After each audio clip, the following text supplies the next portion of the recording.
Creepypasta, Episode 1, Story 4, The Poet, music by Jerry Goldsmith from the documentary about Donald Trump, The Omen. I always consider myself a literary type, so this one called The Poet, it's called The Poet. That caught my interest, so of course I want to see what's up with The Poet. It starts like this. Please note, this is the first time I've posted a creepypasta, and what I have to share is an actual event that happened earlier this year. No one knew about this because I was afraid of being called crazy. But then I found this site, a whole community of people who share crazy shit like I'm about to do. So here it goes. Considering my obsession with composing literature, I have a strong love for poetry. I often write my own based on my emotions or thoughts of the day. At the start of 2012, I was diagnosed with depression, and I'm currently being treated for it to this day. So, during the duration of the year, the poetry I wrote was considered exceptionally dark by most. Every day is Halloween. I enjoyed reading my poems aloud, but only to those who can genuinely appreciate it. To make a long story short, I stumbled upon a community of people with similar taste in poetry. People who organized meetings weekly.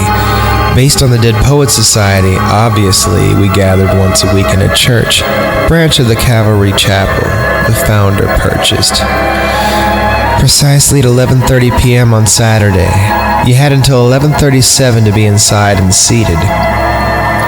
Failure in doing so meant absolutely no entry whatsoever because those big church doors were locked and bolted. I've always been good with time management, so showing up on time was no big deal. We called ourselves the Voice in the Dark. A few months after my initiation passed and I began to feel happy, like I had my family to see on Saturdays.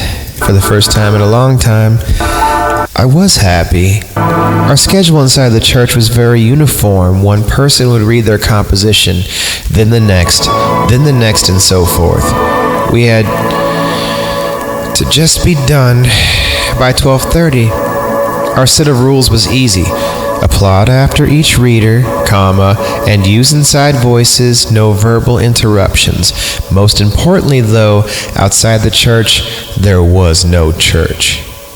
First rule about church, don't talk about church. And have really good abs like Brad Pitt. Under no circumstances did we ever speak of it at all. This rule had the most emphasis for some reason. I guess they didn't want just anybody walking in there, and to this day I still have no idea.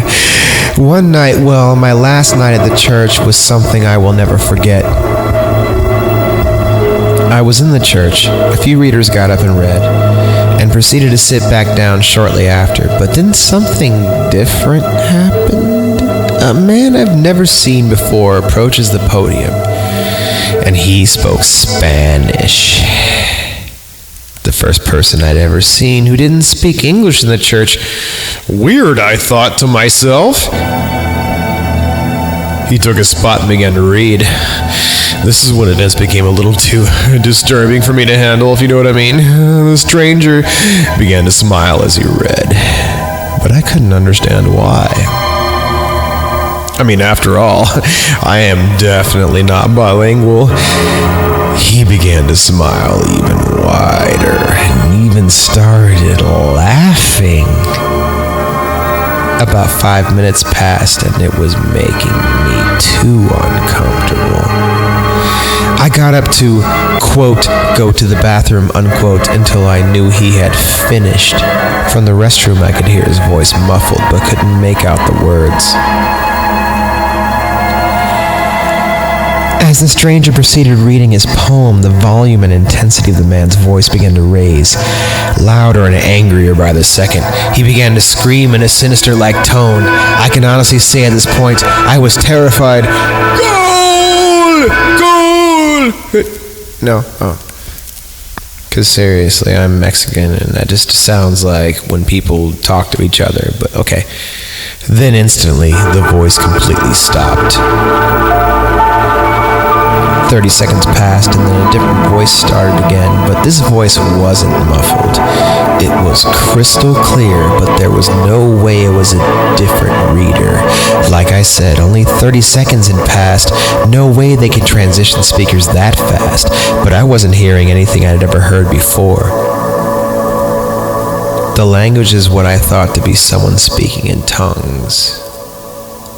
I'm going to repeat that sentence. The language is what I thought to be someone speaking in tongues. Semicolon. I couldn't make it out to be anything else. The intensity shot up.